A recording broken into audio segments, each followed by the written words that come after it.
I buy a lot of old and new knives that need cleaning, fixing, and rejuvenating. I then take those knives, put them in a large plastic bag, and I reach in and I grab a handful. And those particular knives are the ones I spend one day fixing up. It's called the Grab Bag series, and the latest episode is coming up after this brief pause for channel identification.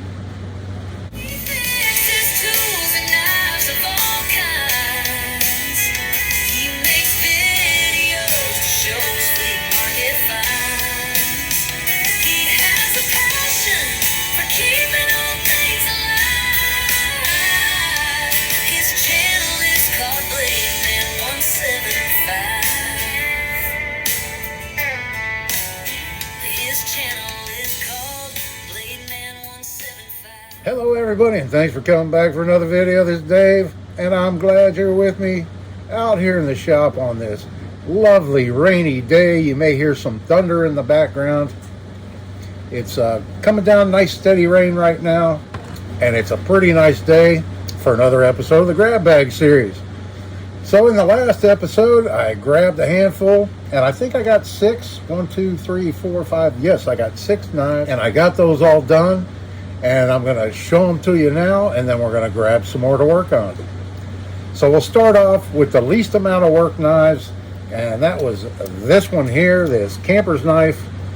It was basically like new, had a couple little spots on it, a little bit down inside, so I cleaned it up, gave it a good polish, and I cleaned the springs up. They were a little bit dingy, and so this knife is done. And then next up, we have another camp style knife. This one was made in Germany, and this one was stamped MI Germany, which is kind of unique, made in Germany. And it's basically like a brand new knife. It cleaned up very well. Had a little bit of rust on it here and there. I got most of it off. There might be a little touch of it here and there, but for the most part, it cleaned up like brand new. So there's that one. And then here's a before picture of the next knife. This one wasn't in too bad a shape. This is our Kingston coping knife, and here's how it turned out. We had an issue with it. There was a gap here under the blade where the easy open is. And that was from blade wear, it being sharpened down a little bit, but it still has a lot of blade left on it. As you can see, I took some off the kick there so that it closes without having that gap anymore. Gave it a good cleaning and polishing. Cleaned the bail up as well. It was pretty rusty. And so there's our Kingston coping knife. Came out very nice. Next up, we have this knife right here. And this is our Camillus hawkbill knife. And the problem with this knife was right here. Somehow the liner lock got broken off of it. So what I did, I could have just eliminated it because it does have a strong spring, and you could actually use the knife relatively safely without having the liner lock. But I wanted to return it back to original. So here's a picture of the new liner lock that I cut out for it. And here's the knife done.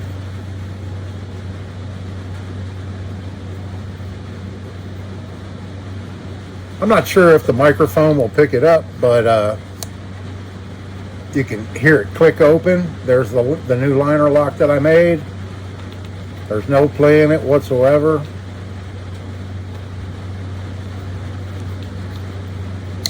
It works perfectly. And so I opted to go that route because it might not be something you've seen before. Somebody making a new liner lock. That, and I just happened to be lucky and have a piece of brass the right thickness laying around that I could use. So where this tab is right here, I actually work hardened that brass so that it has a little bit of springiness to it, and it's working perfectly.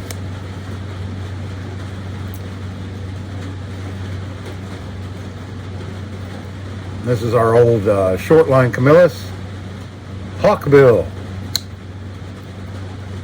So there's that knife. And then next up to show you this knife right here.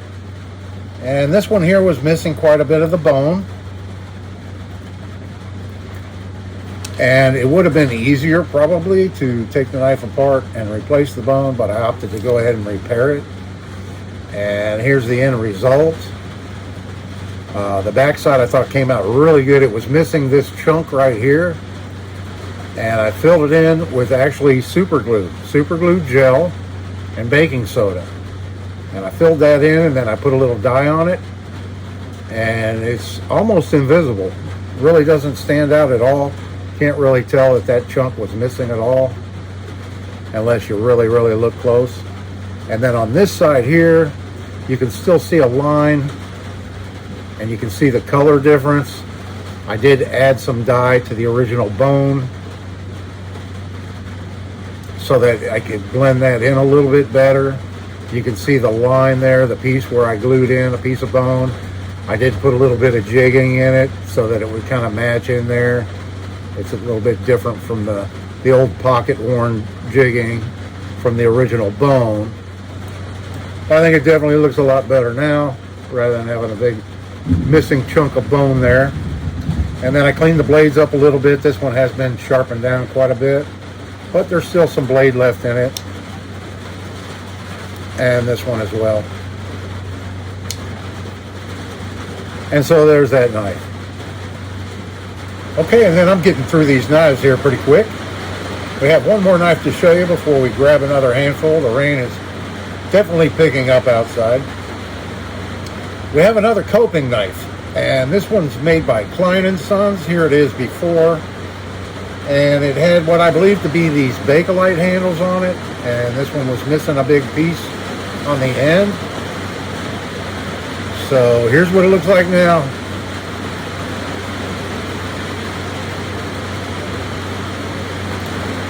We have a Klein coping knife with a custom rosewood and ebony handle with a red spacer.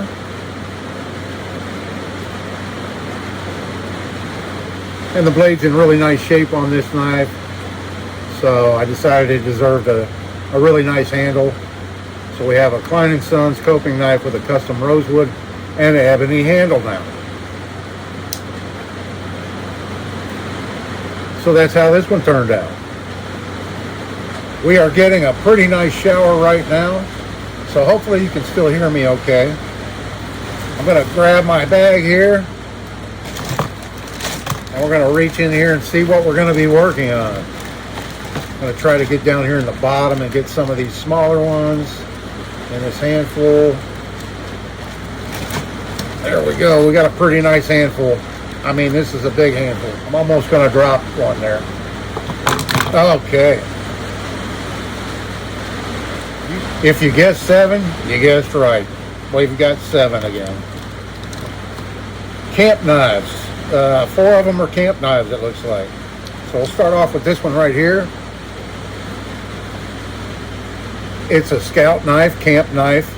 I call them camp knives. You might call them scout knives. Same thing. This one does have a badge on it that says Scout. Huh.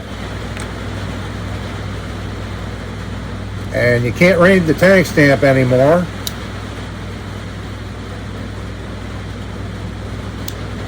This has the old style can opener.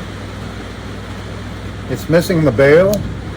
It's not a clamshell style. The handle scales on this side are cracked.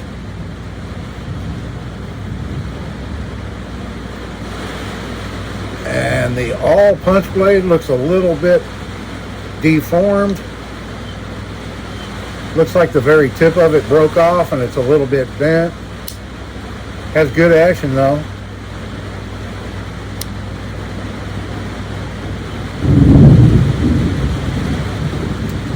Yeah, so we'll get this one fixed up. And then we have another one here. No shield on this one. This one has 2 liner locks, one on each end. It's like a Cub Scout knife. This one has a pinned on bail, or a shackle you may call it. This is more like a shackle. Let's see if we can tell who made this one. This is a Camillus. So there's that one. This one actually is a Cub Scout knife. You can see the Cub Scout emblem is missing out of the handle. And this is a Camillus non-metallic long line. So that's 1960 to the late 70s. And let's see if it locks up. No, the liner lock is not locking up on this one. And then let's see here, we have the long screwdriver cap lifter blade that's not in too bad a shape. And then we have a punch blade awl that should lock. We have some rust on it. Boy, it's really rumbling out there, isn't it? This one is locking up good.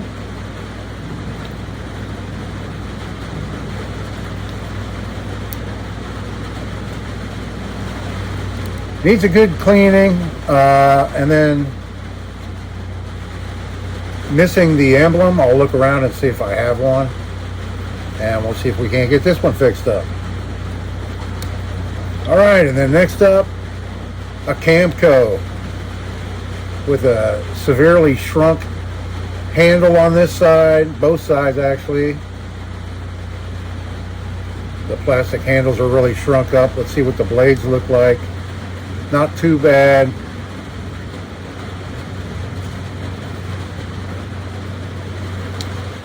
The can opener,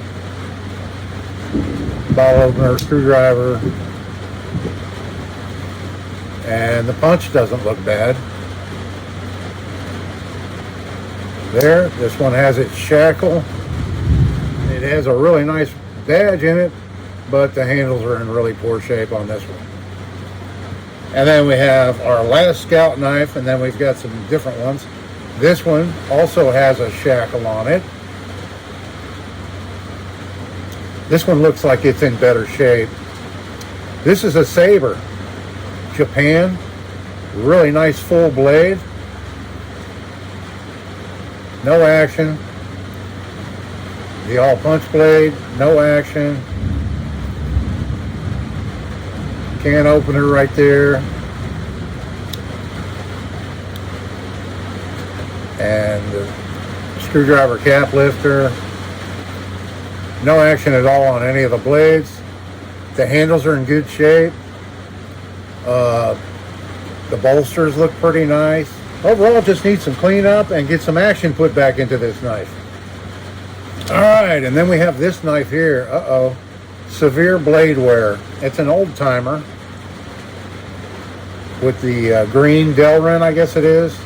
Handles on it, brass bolsters. The blade is really, really sharpened down. It's a lock back. Has a little bit of play in it, not too bad at all. USA made Schrade. This is the 50T Schrade. Oh, and it's very stiff. A little dirty down inside.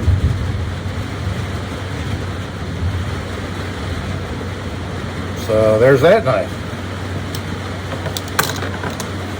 Then we have this knife here, and it's pretty heavy. It looks like stainless steel handle scales on it. I'm not sure if it came like that or if somebody added these. It looks like a Hammer brand, Imperial. It's an Ideal, the Ideal company, with the chisel ground blade. Blade doesn't look too terribly bad. Let's see what the pen blade looks like. Pen blade there again, not too bad. The bolsters broke off of this end of it. We've all seen that before. Really just a little bit of cleanup and sharpen these blades, and it'll be a good usable knife. And then last up out of today's hand pick, we've got this one right here. And it looks in really good shape. It's a Saber Hong Kong. Interesting. Yeah, somebody's really scratched the blade up quite a bit there, you can see. Both sides. The pen blade looks like they hardly used it. And it's missing the handle coverings. And this one side's a little bit loose.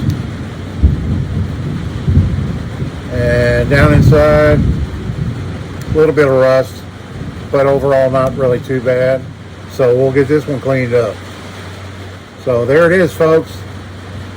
today's handful. These are the knives I'm going to be working on. Come back for the next video and see all these knives fixed up, and we'll grab another handful to work on and see what we get next time. There's quite a few interesting knives in that bag. So you can let me know if you're enjoying the grab bag series by just leaving it in a comment down below. I much appreciate it, and I'd appreciate if you hit the like button. That really helps me out. Come on back for the next one. I appreciate it. Hope everybody's having a great day. This is Dave. See you in the next one.